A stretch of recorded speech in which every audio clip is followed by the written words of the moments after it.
Hello and welcome back to Elden Ring. Last time we ended up fighting against Gideon Ofnir and then fighting against Godfrey, who then became Horalu, his actual form, his barbarian chieftain form instead of the more reformed first Elden Lord that he was. And now we just have going through here left, and then we're at where we finish the game.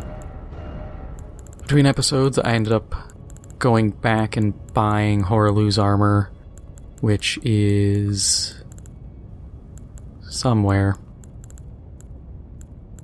Can't tell me that man's hair is that heavy. Yeah, the Elden Lord crown. And then his full set.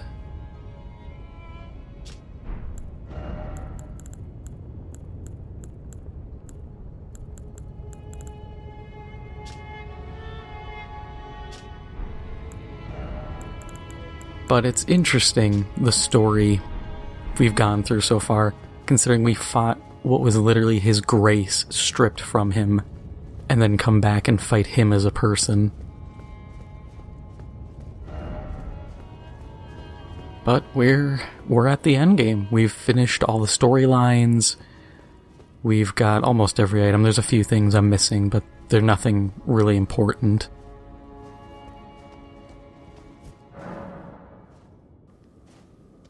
And we'll end up getting the Frenzied Flame ending. So let's set ourselves up here.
Oh, screw you, dude.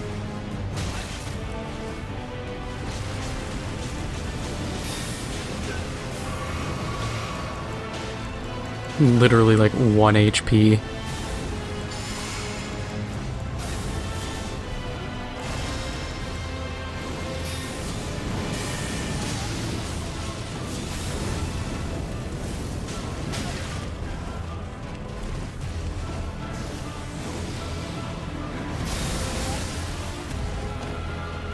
Oh, that's cool. I didn't realize you had instant hit.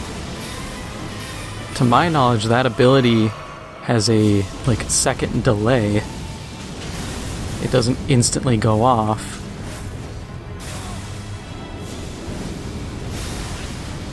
But I guess not anymore.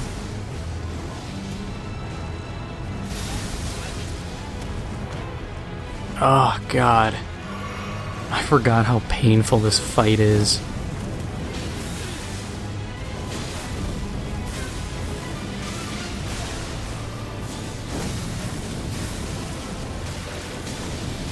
Just die already.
Such a cool looking boss.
Ah. Thought I had him.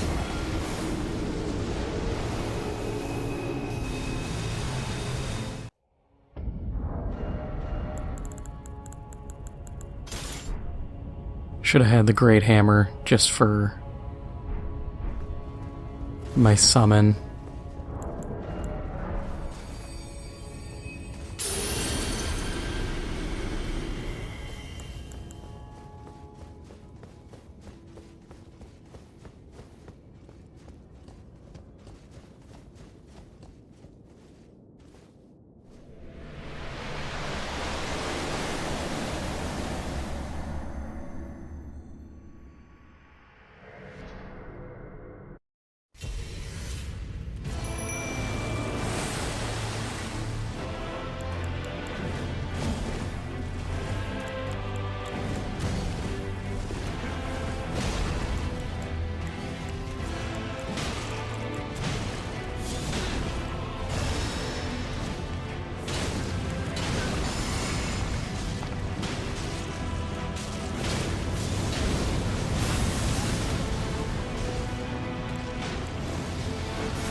So that first phase went a hell of a lot better.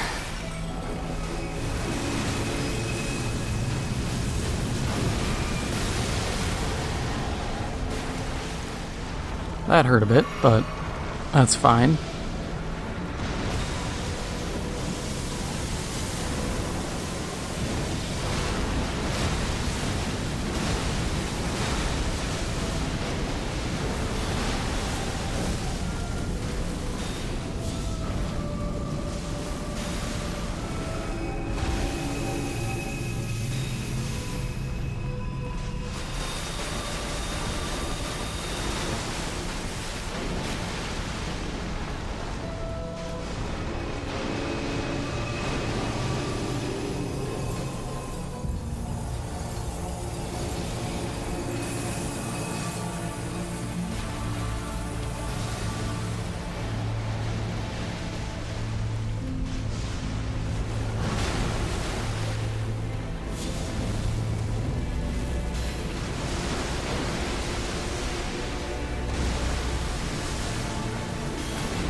Come on, Mimic, last a little longer.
Yep, there goes the mimic.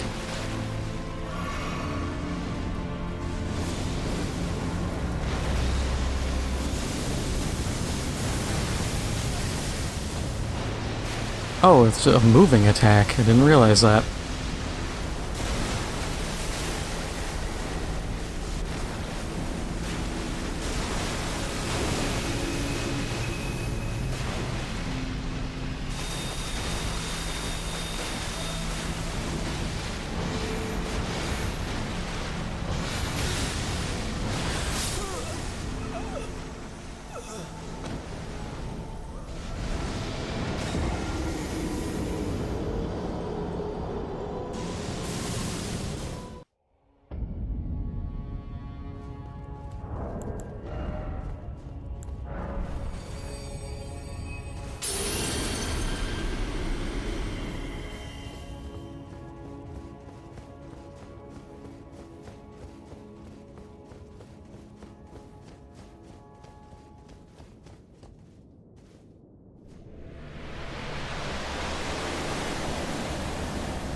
This is actually kind of working. I am astounded. I will take it, though. Any port in a storm. If I gotta go Unga Bunga Melee, Unga Bunga Melee it is. Oh, we got Dorang. Lord of the Rangs. Oh, he's centered on him. Yeah, my Mimic just takes so much damage from that crap. And there's not much he can do about it. Oh, didn't know you were doing a point-blank attack.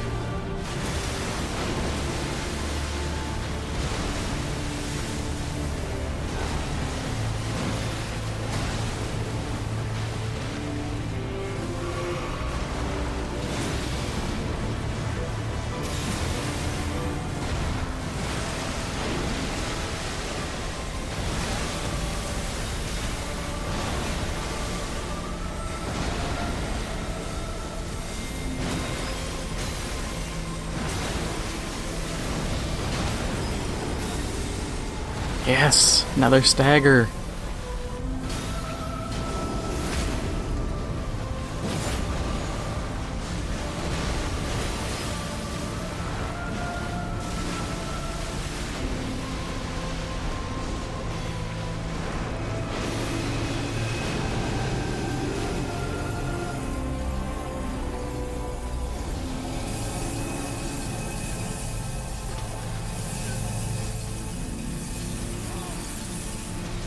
Medic tier, no!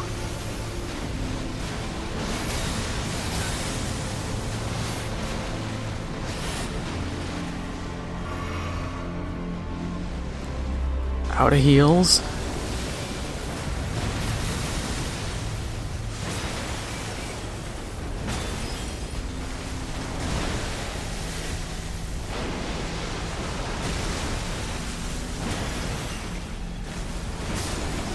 Yeah! The hammer saves the day. Where are my runes? Oh yeah, I died, so I don't get those.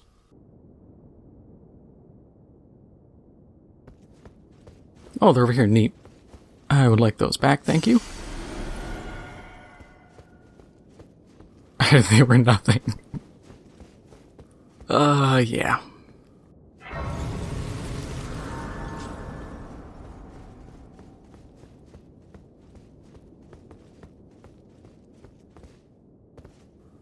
And now we have the Frenzied Flame ending.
So that is Elden Ring, in its completion from start to finish.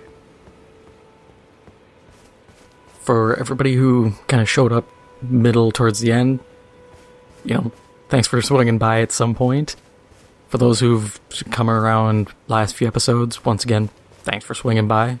Always appreciated. For those who came here and have stuck through to the beginning, big thanks to you guys. It means a lot.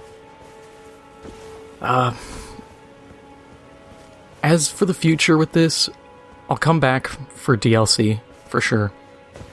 But I'm not sure what else there really is to do. There's other endings, but it's literally a cutscene. It's not worth doing, like, a second playthrough. Plus, I already have 3 side characters I'm running. So for now, this is kind of the end. If you want to leave at this point, by all means. After this is just me kind of walking and talking, kind of going over just my thoughts on the game and Souls games in general. But yeah, thanks for coming around. I can't believe I missed this item from the beginning. But yeah, Elden Ring, I think it's a great game. It has its flaws, for sure. definitely reusing bosses. Godskin duo effectively showing up a lot. Something I had said with a friend of mine was, I wish they had done like a Godskin, like a full Godskin faction with a Godskin boss, so that we could have like a, I don't know, Godskin Sentinel, and he's a guy in armor, and he imbues his weapons with black flame. We could have a Godskin Archer, different things, like a dedicated Godskin caster, just so that these fights would get broken up a bit and have something different. From there, definitely the ulcerated tree spirit.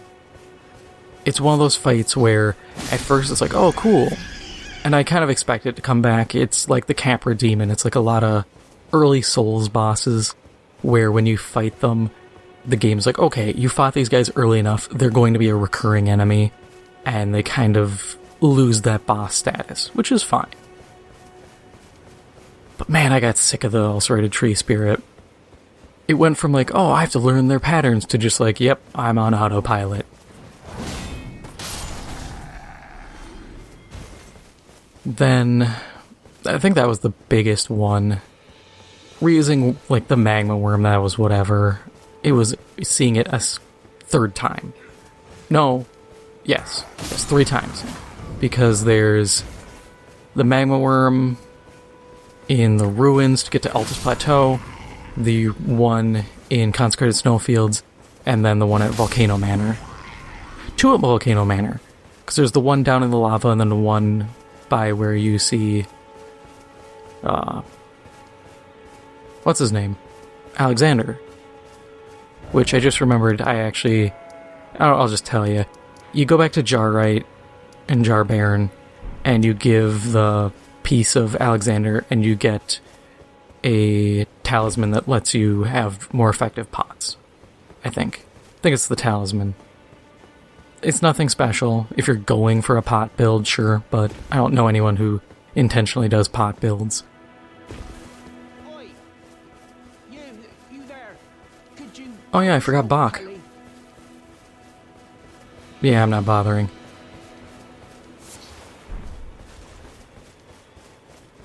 Bach is another character who's like, just kinda... He almost feels like he kind of exists just to die.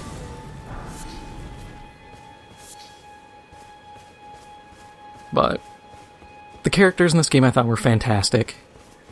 I loved Alexander. I mean, he was essentially the Sigward of Katarina, your typical Onion Knight character.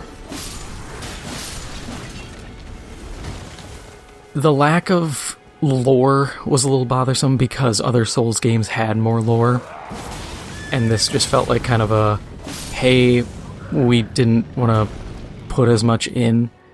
Because usually every piece of gear in a suit of armor has a little different lore, really fleshing out a character, or a location, or an event. It's a little annoying, but it's whatever.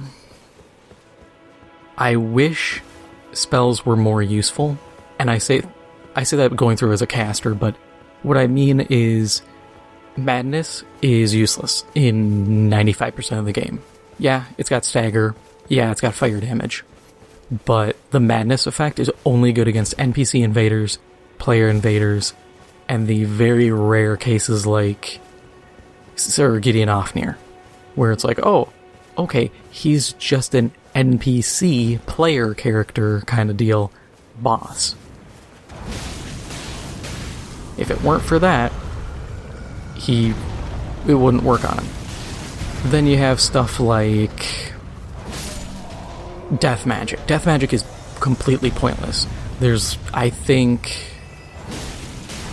Fia's Mist, Death Lightning, and I don't even remember if there's any more.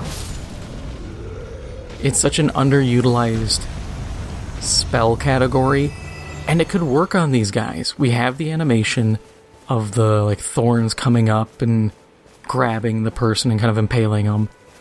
I'd like to see that.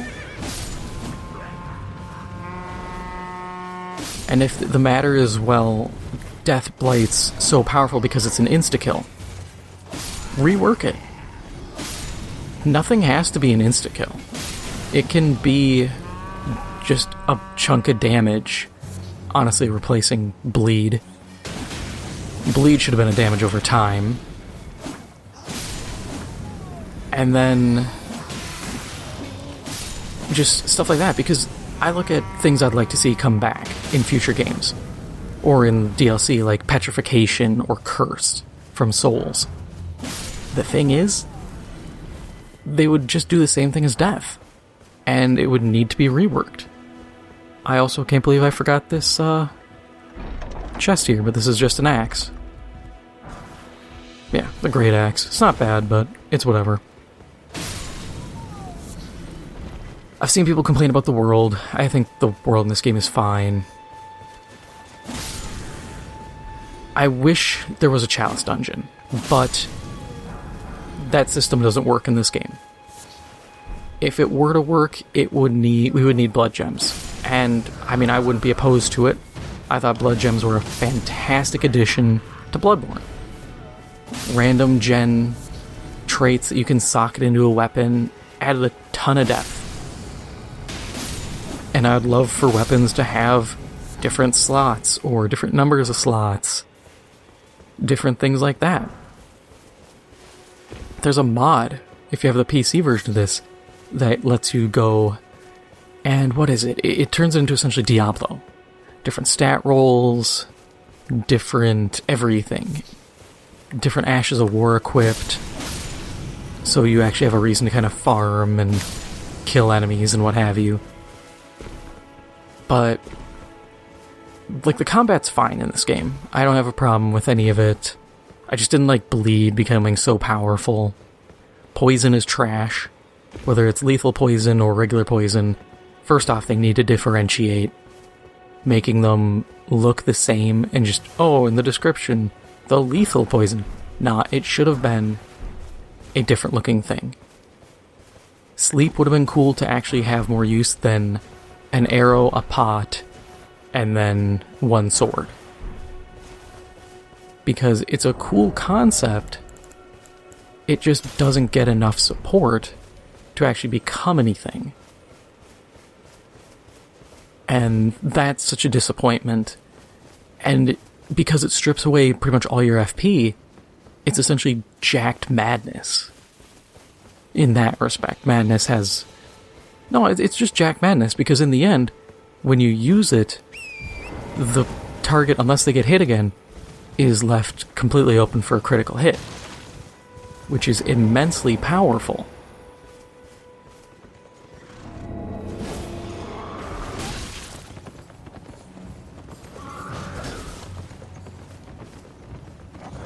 So there's a few issues.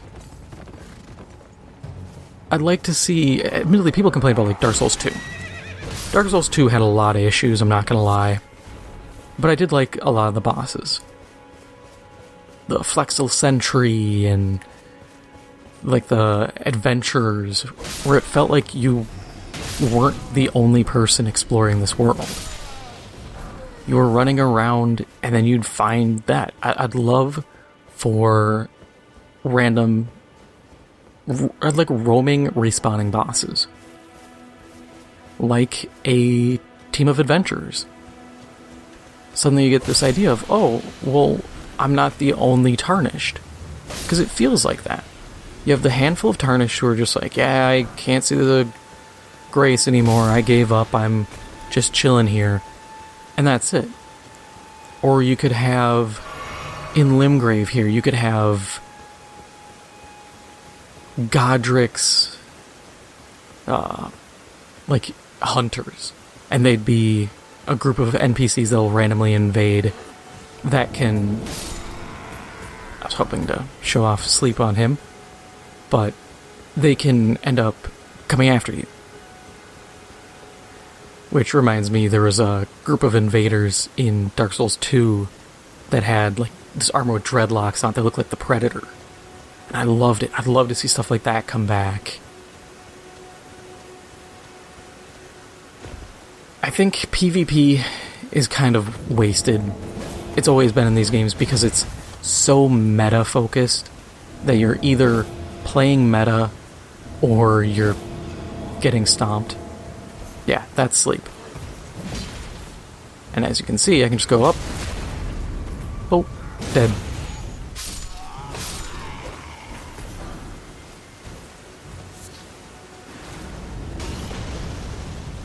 There's a lot of stuff from the Souls games I'd like to see return. Even stuff from Demon Souls. Plague. Make it a damage over time and heal reduction. Or... because it would function like poison, long duration, doesn't do a ton per second, but it's consistent. Or it could be damage over time and reduce stamina regen. Something where it becomes a concern for a player. A lot of things like that, I think, would improve the game. Short of that, just off the top of my head, it's all pretty good. I had said before, I wish there was a desert environment. I'd like transformations like the old games where you could get like a dragon head. And especially with the magic and stuff, you could almost dedicate a character and be like, oh, he's gonna become a magic or a dragon magic user. And then he loses his torso and head slots, but he gains some armor for being a dragon, or part dragon. I think it would be an interesting introduction for that mechanic. And you could introduce a lot of resistances and alter playstyles. I do miss some of the secret things. Like there was a samurai boss in Dark Souls 2, I believe. If you killed him without taking a single hit, or you brought him down to a certain amount of HP, what he would do is you get a special cutscene where, because you took no damage, he would actually commit seppuku, and the fight would end right then and there. It was such a cool idea. That would be fun. I'd like to see set-piece boss fights, kind of like how Dragon God was in Demon Souls, where you didn't exactly fight him like face to face. What you did was you had to use these ballistas to shoot into him to pull him down while dodging his attacks, and then once he was pulled down, you could actually go and fight him, and you'd get hits on him, and it was a cool idea. It was just never really fully expanded on, and I'd like to see that become a reality. Or at least it come back in some form. I'm glad they didn't do anything like Lautrec or... what's his name? Yurt the Silent Chieftain, where the game's like, oh, if you save this guy, he's actually going to start killing NPCs and screw up your progression. I always despised that. That was the most annoying thing to deal with, because in your first playthrough you didn't know any better, and suddenly quest lines were cut. I know this would never come back, but I'd love to see World Tendency. World Tendency was something from Demon Souls, where if you invaded a lot, it would get darker. If you helped players, it got lighter. If you died, it would change, and all this stuff. And what it was it was a difficulty slider. If you were having trouble, you could make the world lighter for you, and then when you would fight, enemies would be weaker. You'd get less souls, but they'd be weaker. If the World Tendency was darker, enemies were tougher, and you'd get more souls. But at the same time, sometimes characters would show up in different situations. Pure Black World Tendency, some NPCs might invade, or they might help you. If it's White World Tendency. And you could do that with regions. You could go very far, depending on what you want to pull. But I think it starts to become very taxing, because you could start doing stuff like corruption, which is actually from Total War Warhammer. But it's like, oh, vampires control this area, vampire corruption. You could, in a weird way, it would take a lot of work, but you could create a system where, depending on what you do, corruption occurs, different enemies spawn, different items could spawn. But that's a very in-depth system that I almost feel is more of a overarching theme for a game than a simple mechanic. Because that would be cool for all these endings we have, though.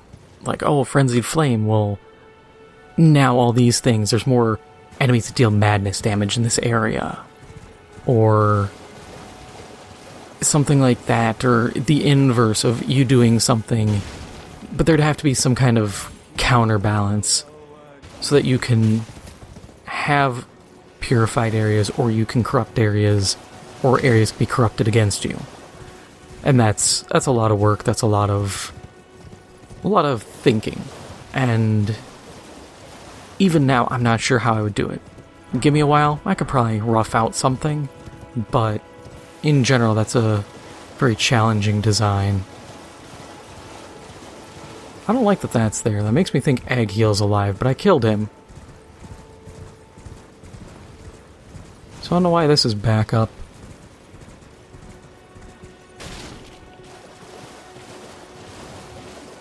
But other than that, I've seen people complain about catacombs. I don't have a problem with catacombs. I think they're fine as is. They're burial places. They're supposed to kind of look the same.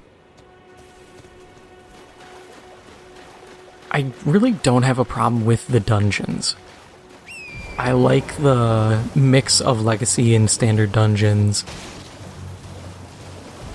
I think it's a nice balance.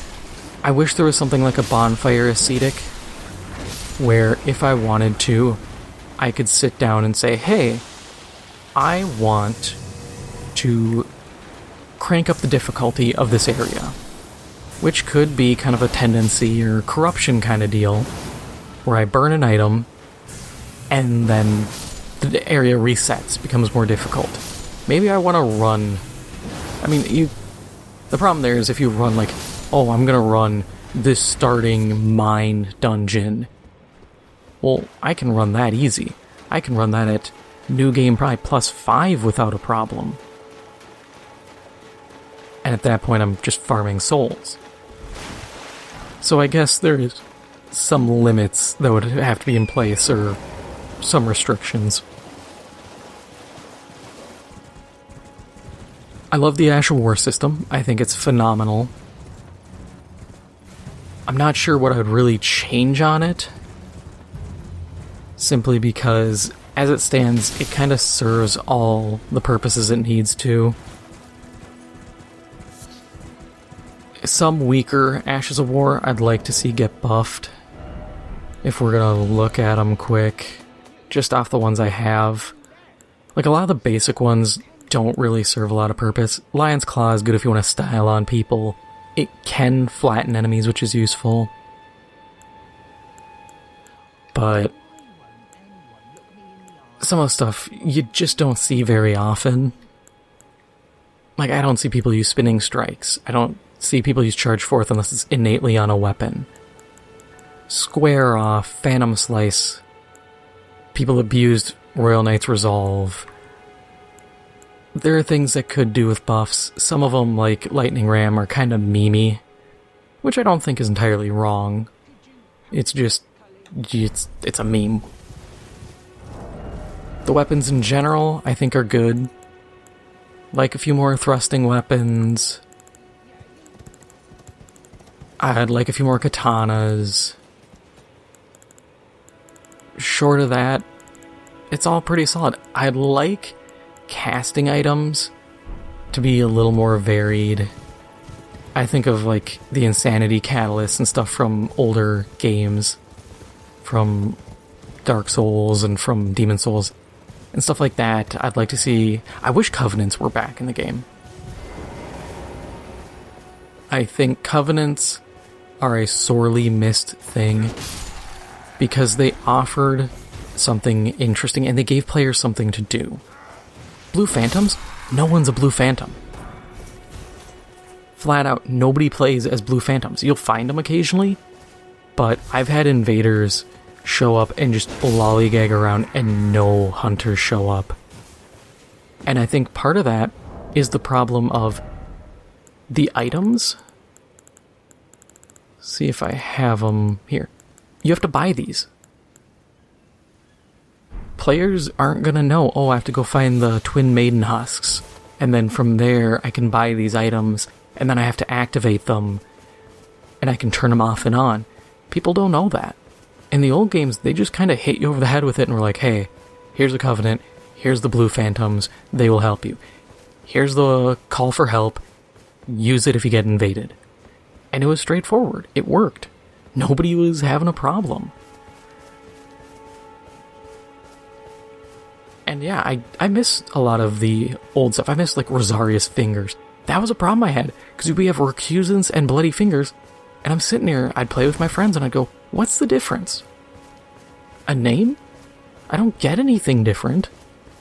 We don't have any weird ones like the Mound Makers, who are effectively neutral and can either help you or kill you. We don't get anything like that, and I think that kind of hurts the game. It's not a big deal, but it's enough of a deal.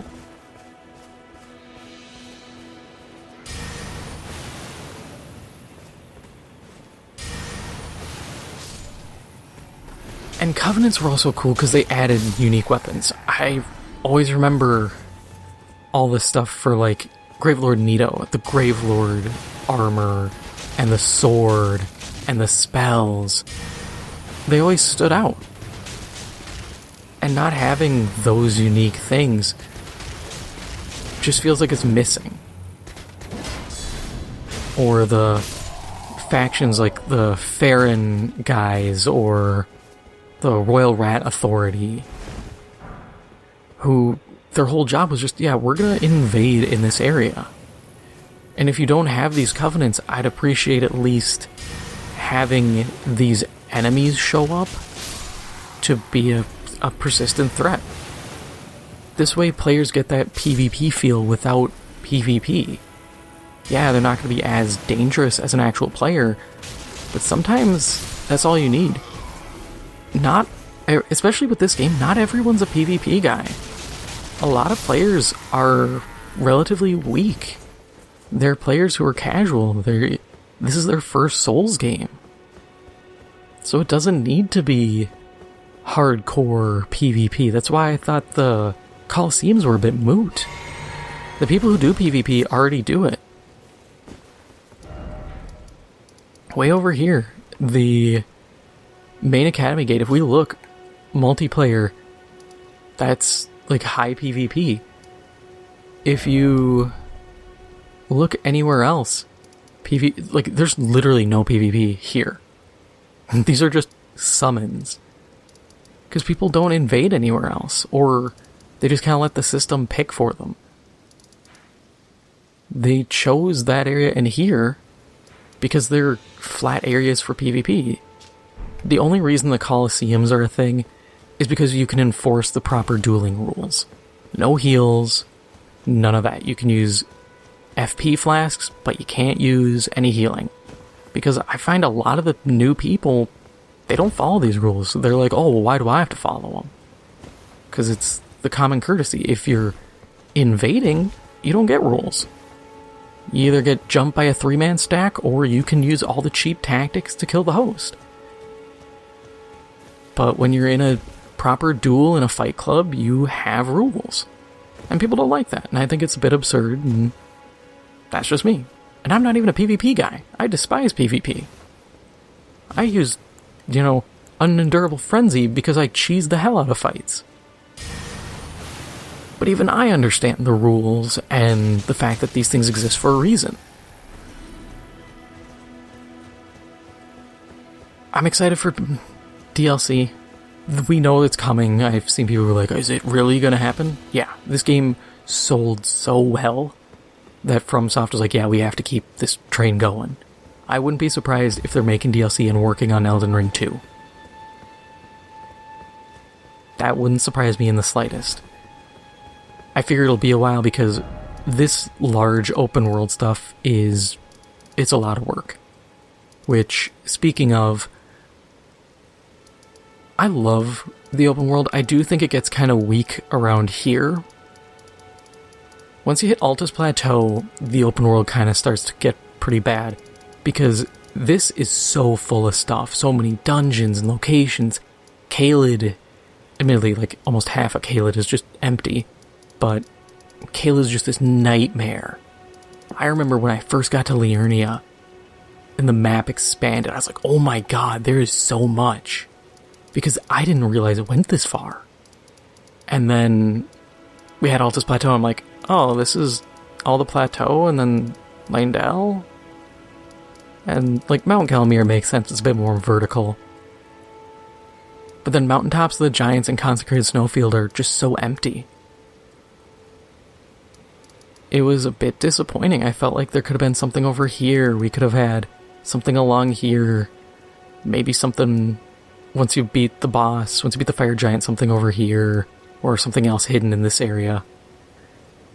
Farum Azula? I thought Farum Azula was cool. I wish there was more lore. I wish we had a dungeon or two in this area. Just to kind of flesh it out and make it different. I get this area is kind of a legacy dungeon, but I almost think you could do like a hybrid legacy dungeon and just standard dungeon by incorporating a couple little offshoots that are separate areas. I think it'd be cool, and it makes areas a bit more deep.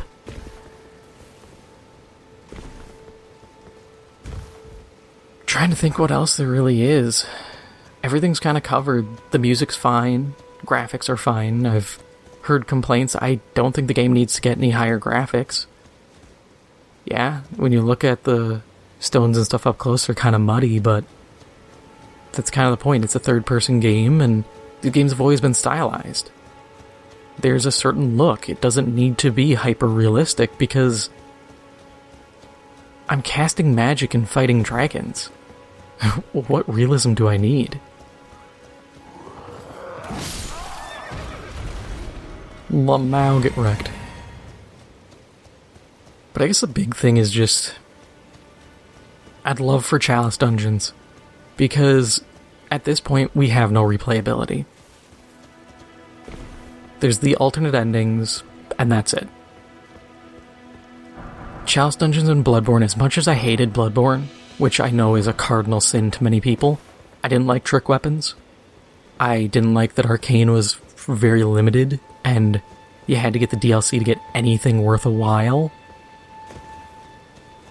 You had to farm blood gems to get any decent scaling on a weapon. I didn't like it. But I love Chalice dungeons. Because I love that. I love random gen stuff.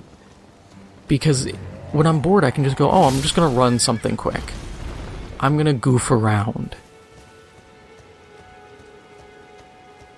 The one problem I had with it was, back in the day, your buddy had to have the same seed, which made teaming up really annoying. But that's about it. Otherwise, the design was fine. It was a fun mode. You got to fight bosses you never see in the main game.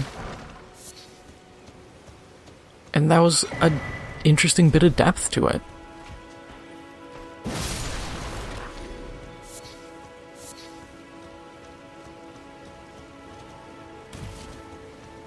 And all these parts, which, when you look at it, it's actually parts of Farum Azula, I think it's cool. It's just, I want to know where Farum Azula comes into all this. Because, like I had said before, I had screwed up getting into the Placiduous Axe fight because it gave me the teleport.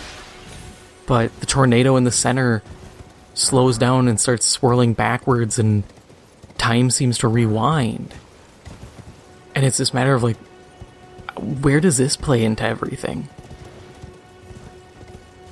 Because clearly these ruins are from there.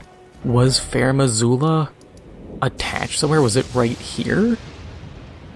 Did it fall off the world over here or along a cliff?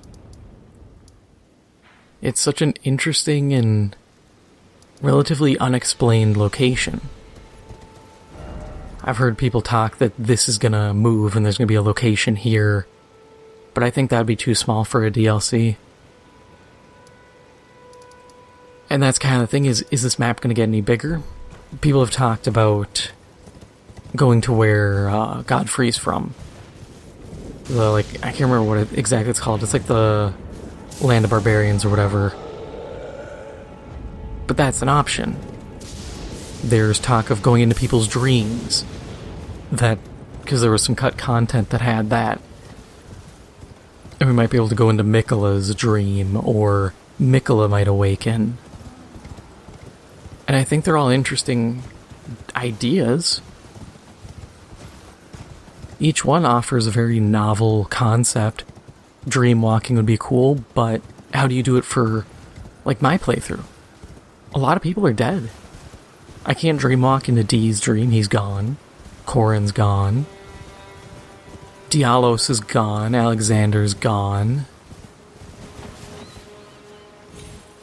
Most of the people are dead. And the DLCs have always had a thing of, you can play them no matter how far you are in the story. You don't have to restart or anything, which I think is a very friendly and nice thing to have, especially in a game like this, where this isn't Dark Souls. You can speedrun Dark Souls. Demon Souls is even shorter. If you watch a playthrough of Dark Souls, Demon Souls, God, every name is the same to me. But if you do a playthrough or watch a playthrough of Demon Souls, people can speedrun it extremely fast because it's so linear. They didn't do secret areas, they didn't do all the fancy stuff yet. The biggest thing was world tendency.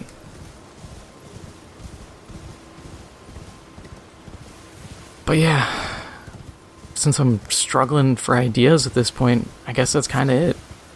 Elden Ring's a good game. It's got a lot going for it. I guess there is one more thing. And that would be what I want to see from other devs. Because you know this is going to influence other developers. And I think the big thing is to not reinvent the wheel.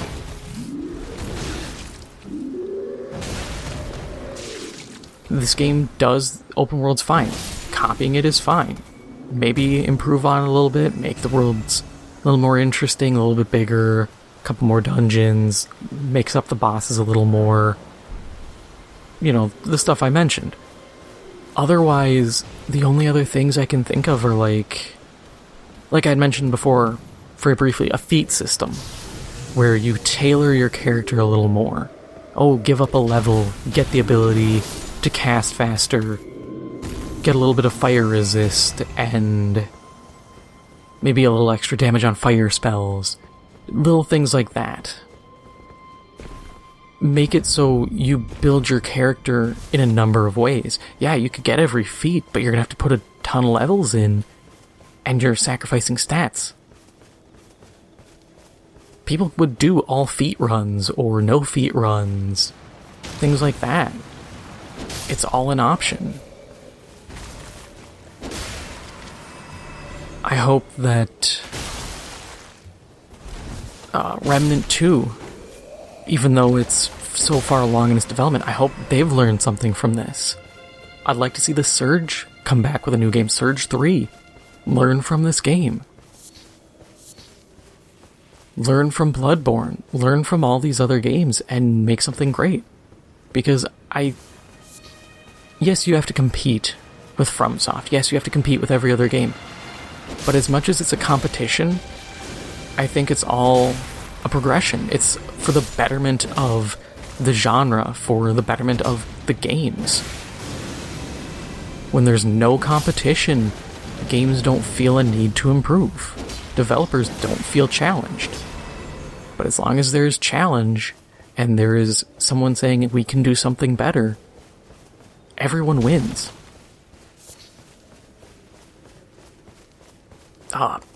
Just randomly thought the UI in this is great. I love that it can go away. Yeah, sometimes I have to hit triangle to check quick, like, oh, what are my stats, what's my spell? But I like it because when it fades out, it feels so clean. The minimalist feel of just like, yeah, there's your compass, and that's all you need. You're just traveling. It feels good. And I honestly wouldn't change it.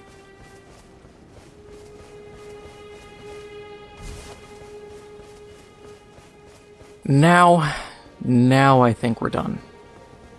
Nothing else is really coming to mind. The underground areas, I guess the other thing now is the underground areas are cool. I'd like to see those expanded more because they're so interesting. Why not make them more? I'd love more stuff to do. But yeah, that is all for now. If you enjoyed this episode, make sure to hit the like button. It helps out the channel a lot. If you haven't already, make sure to hit the subscribe button. Thank you for watching, and I'll see you in the next one.